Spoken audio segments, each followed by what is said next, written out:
High বন্ধুরা, তোমরা কেমন আছো? আজকে দেখো একদম ঘরোয়া পদ্ধতিতে আমি মটর রান্না করব। গরম মশলা আর একটা তেজপাতা আগে প্রথমে ভেজে নেব। এবার কিছুটা তেল দিয়ে আলুটা ভেজে নেব। ভেজে নেওয়ার পরে এবার কড়াইয়ে ওই তেলের মধ্যে কিছুটা পেঁয়াজ ভেজে পেঁয়াজটার কালার যখন বাদামি বাদামি হবে তখন পেঁয়াজটা আমি তুলে নেব।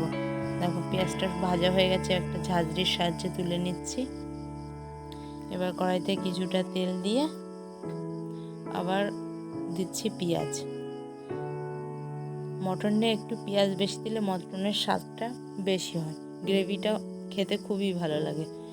এবার আমি 1 ঘন্টা আগে মটনটা ধুয়ে সাজিতে রেখে দিয়েছিলাম যাতে একটু জল না থাকে।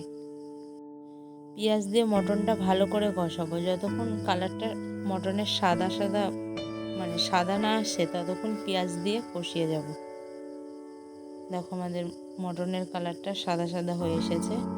এর মধ্যে দিয়ে দিচ্ছি একটা পেঁপেটা দিলে মাংসটা খুবই সুন্দর নরম হয়।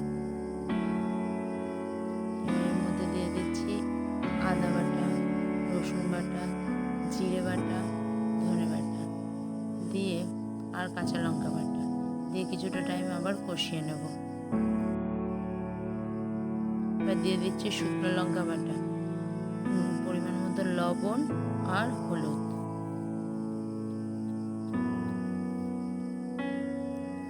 এরপরে দিয়ে দিচ্ছি এর মধ্যে একটা টমেটো কুচি দিয়ে আবার কিছুটা টাইম কষিয়ে এবার মাংসটা ঢেকে 15 মিনিট কষিয়ে নেব। এইভাবে একদিন রান্না করে খেয়ে দেখবেন, যদি ভালো না লাগে তখন কমেন্টে বলবেন যে না দিদি কী রান্না করেছো, ভালো লাগেনি। এবার আমাদের মাংসটা দেখো কষানো প্রায় হয়ে এসেছে। এবার আমরা মাংসটার মধ্যে আগে থেকে ভেজে রাখা আলুটা আর আগে থেকে ভেজে রাখা পেঁয়াজটা দিয়ে দেব।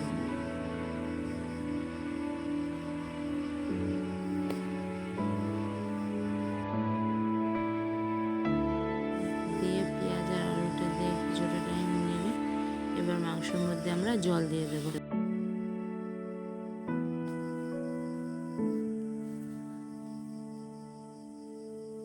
এবার মাংসটা ঢেকে দেব। এভাবে আধ ঘন্টা মাংসটা জাল হবে। দেখো আগে থেকে ভেজে রাখা গরম মশলা তেজপাতাটা গুঁড়ো করে দিয়ে দিলাম। দেখো কত সুন্দর কালার এসেছে।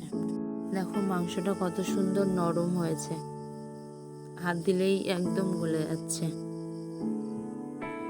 ভালো লাগলে সাবস্ক্রাইব এবং লাইক করে দেবেন।